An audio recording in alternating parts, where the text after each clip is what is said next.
සුබ දවසක් IT solution මගේ YouTube channel එකට ඔයාලා හැමෝම ආදරෙන් පිළිගන්නවා.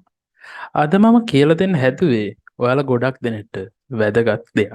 ඒ තමයි ඔයාලා Windows 10 හරි Windows 11 හරි පාවිච්චි කරනකොට සමහර වෙලාවට ඔයාලා software ගොඩක් ඕපන් කරගෙන ඉන්නවා. එහෙම වෙනකොට ඔයාලා software අතර යනකොට සමහර විට software slow වෙනවා. එහෙම software slow වෙන්නේ ඔයා දැනට භාවිතා කරන්න ඇති software වල එක එක පොඩි files හැදිලා. ඒවා crash file නැත්නම් junk file වෙන්න පුළුවන්. මම අද කියලා දෙන්නේ කොහොමද එහෙම ක්‍රියේට් වෙන ෆයිල් පහසුවෙන් ඩිලීට් කරගන්න කියලා.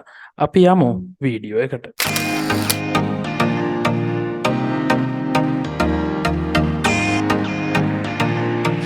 හරි මම වීඩියෝ එක පටන් ගන්නකොට කිව්වා වගේම අද මම කියා දෙන්න හදන්නේ ඔයාගේ කම්පියුටර් එකේ වැඩ කරගෙන යනකොට අලුතින් ක්‍රියේට් වෙන පොඩි ෆයිල් ඩිලීට් කරගන්නේ කොහොමද කියලා. මම මගේ ස්ක්‍රීන් එකට යනවා. ඔයාට මම මේක කරන පහසුම විදිය කියලා දෙන්නම්.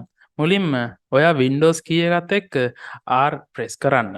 එතකොට ඔයාට මෙන්න මේ විදියට run කියන dialog box එක එනවා. ඔයාට තියෙන්නේ එතන Prefetch කියලා type කරන්න.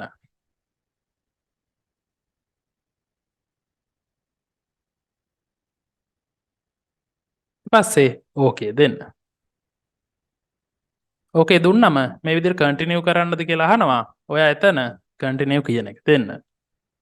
කන්ටිනියු කියන එක දුන්නම ඔයාට බලා ගන්න පුළුවන් මේ තියෙන්නේ මගේ ලැප් එකේ මේ විදිහට හැදිච්ච අනවශ්‍ය ෆයිල්. ඒ කියන්නේ මේ ෆයිල් වලින් කිසිම අපේ තියෙන data වලට බලපෑමක් කරන්නේ නැහැ. මේ වගේ නිකන් ස්පේස් එක හැදෙනවා විතරයි වෙන්නේ. එතකොට ඔයාට පුළුවන් මෙන්න මේ එක ෆයිල් එකක් ක්ලික් කරලා control එකත් එක්ක ඒ ඔබලා මෙන්න මේ විදිහට ෆයිල් ටික ඔක්කොම සිලෙක්ට් කරගන්න. ඊට පස්සේ shift එකත් එක්ක ඩිලිට් බටන් එක දෙන්න. shift එකත් එක ඩිලිට් බටන් එක දෙන්නේ මේක නැත්තම් අපි නිකන් ඩිලිට් දුන්නොත් යන්නේ ට්‍රිසිකල් බින් එකට. මේකෙන් වෙන්නේ permanentlyම මේ ෆයිල් ඩිලිට් වෙන එක. හරි මම මේක yes කියන එක දෙනවා. එතකොට ඔයාට බලා ගන්න පුළුවන් මේ ෆයිල් ටික ඩිලිට් වුණා. මේ විදිහට ෆයිල් එකක් දෙකක් ඉතුරු වුණොත් ඒකෙන් කියන්නේ අපි දැන් මේ වර්තමානයේ ඕපන් කරලා තියෙන මේ වැඩ කරන software එකේ ෆයිල් එකක් තමයි මේ හැදිලා තියෙන්නේ. එතකොට ඒක ඔයාට පුළුවන් ස්කිප් කරන්න. හරි මම මේ වින්ඩෝ එක ක්ලෝස් කරගන්නවා. ඊට පස්සේ මම යනවා දෙවෙනි ක්‍රමයට. දෙවෙනි ක්‍රමෙත් අර විදිහටම Windows එකයි R එකයි ප්‍රෙස් කරනවා. ඒකේ ඔයා මේ පාර ටයිප් කරන්න temp කියලා. temp ෆයිල් ටික අපි හොයාගන්නේ මේ විදිහට temp කියලා ටයිප් කරලා ඕකේ කරන්න. එතනදිත් permission ඉල්ලනවා continue කරන්න. ඔයා continue බටන් එක දෙන්න. එතනත් ඔයාට බලා ගන්න පුළුවන් මේ විදිහේ ෆයිල් ගොඩක් තියෙනවා.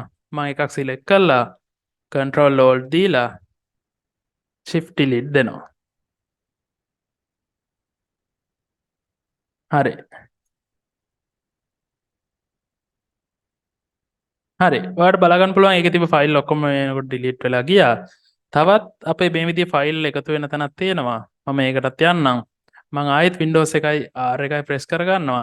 එතන මේ පාර type කරන්න ප්‍රතිශත ලකුණ temp ආයෙත් ප්‍රතිශත ලකුණ. අපි බලමු ඊළඟට on වෙන්නේ කොතනද කියලා. ඔයාලට බලා ගන්න පුළුවන් අලුත් folder එකක් open වුණා. ඒකෙත් අර විදිහේ files ගොඩක් තියෙනවා. මම ඒ ටික delete කරගන්නම්.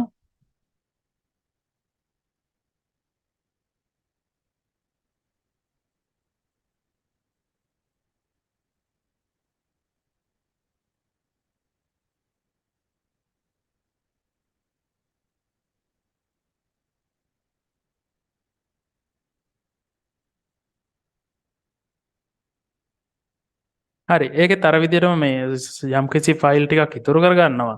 මම එතන මෙන්න මේ ටික් එක දාලා skip දෙනවා. ඔයා අනිත් මේ පාවිච්චි කරන software ටිකත් close කරලා මේ විදිහ කරලා බලන්න. එහෙම වුණොත් මේ ඔක්කොම ෆයිල් ටික ඔයාට පහසුවෙන් delete කරගන්න පුළුවන්. හරි. අපි යමු අවසාන ක්‍රමයට. අවසාන ක්‍රමයේදී මම කියලා දෙන්නේ ඔයා දන්නවා කම්පියුටර් එකේ CDE කියලා ඒ විදිහට පාර්ටිෂන් තියෙනවා. ඒ පාර්ටිෂන් වල තියෙන ෆයිල්ස් ඒ කියන්නේ ඩිසිකල් බින් එකේ ඒ වගේම temp ෆයිල් ඒ වගේ ජැන්ට් ෆයිල් හැදිච්ච ඒවා ටික ඔක්කොම හොයලා ඩිලීට් කරන්නේ කොහොමද කියලා. ඒකත් මම ආයි Windows එකයි R එකයි ප්‍රෙස් කරනවා. එතන ඔයා මේ පාර ටයිප් කරන්න clean mgr කියලා. හරි එහෙම දුන්නම ඩිස්ක් ක්ලීනප් එකට තමයි එන්නේ. එතනින් අපිට අවශ්‍ය පාටිෂන් එක තෝරන්න දෙනවා. මම ඒකේ මේ මයි කියලා තියෙන පාටිෂන් එක තෝරනවා. ඊට පස්සේ ඕකේ කරනවා. ඕකේ කරාට පස්සේ එයා පොඩි වෙලාවක් ගන්නවා කැල්කියුලේෂන් එක කරන්න. මගේ නම් දැනට D එකේ කිසිම දෙයක් නැහැ. ඔයාට මෙතනින් D එකේ තියෙනවා නම් temp file ඊට පස්සේ residual bin එකේ ඒ විදිහේ දේවල් තියෙනවා නම් ඔයාට පහසුවෙන් මෙන්න මෙතන පෙන්නනවා. ඊට පස්සේ තියෙන ඔයාට මෙන්න මේ ටික් දාලා ඔයාට තියෙන පේනවා පල්ලෙහෙන් ඕකේ කියලා තියෙනවා. එතනින් ඕකේ දෙන්න තියෙන්නේ. ඊට පස්සේ ෆයිල් ටික ඩිලීට් වෙනවා. මේ ෆයිල් ඇත්තටම අපි ඩිලීට් කරන්න මේවා ඇත්තටම වැදගත් නැහැ අපේ කරන එදිනෙදා වැඩවලට. ඒක නිසා තමයි අපි මේ ෆයිල් අයින් කරන්නේ. හොඳයි. අද මම කියලා දුන්නේ කොහොමද ඔයා කම්පියුටර් එක භාවිතා කරනකොට ඔයා ඒ කම්පියුටර් එකේ භාවිතා කරන software නිසා හැදෙන ඔයාට වැදගත් නොවන එක folders files delete කරගන්න කියලා. අමතක නොකර IT Solution YouTube channel එක subscribe කරන්න. bell icon එකත් click කරොත් මේ වගේ අලුත් වීඩියෝ එකක් දාපු ගමන් ඔයාලට බලා ගන්න පුළුවන්. සුබ දවසක්.